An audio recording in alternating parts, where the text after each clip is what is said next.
Na Brajićima je obilježeno 80 godina od jedne od najvećih bitaka u 13. julskom ustanku.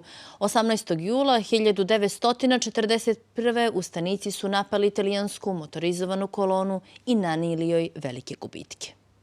Jedna od najvećih borbi tokom 13. julskog ustanka vodila se na Brajićima iznad Budve. Mještani, potomci boraca, obilježili su 80 godina od te bitke. Pa Brajići su ostali vjerni svojoj tradiciji, slobodarstvu, naravno i antifašizmu koji je podario Brajićima i narodu Crne Gore državu i slobodu. Bitka svakako sama po sebi predstavlja jednu od najvećih bitaka tokom 13. ustanka, takvu istorija poznaje. Baštinimo njene vrijednosti i evo dana današnjeg ostali smo vjerni tekovinama antifašizma i slobodarstva.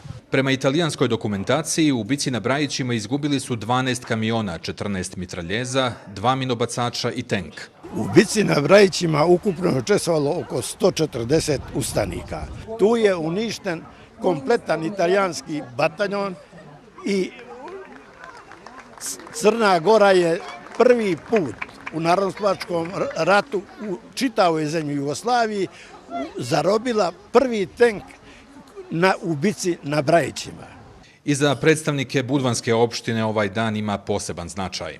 To znači svima nama iz prostog razloga što taj slobodarski duh naroda Crne Gore i u tim teškim trenucima nije izostao. Dakle, ljudi bez obzira što su bili u podređenom položaju kada u pitanju i brojnost i spremnost i u tehničkom smislu išli su hrabro, nisu dozvolili i nisu poklekli pred fašističkom okupacijom. 13. julski ustanak bio je prema ocjenama istoričara najmasovniji i najenergičniji ustanak u porobljenoj Evropi u Drugom svjetskom ratu. U okviru Kotor Arta uz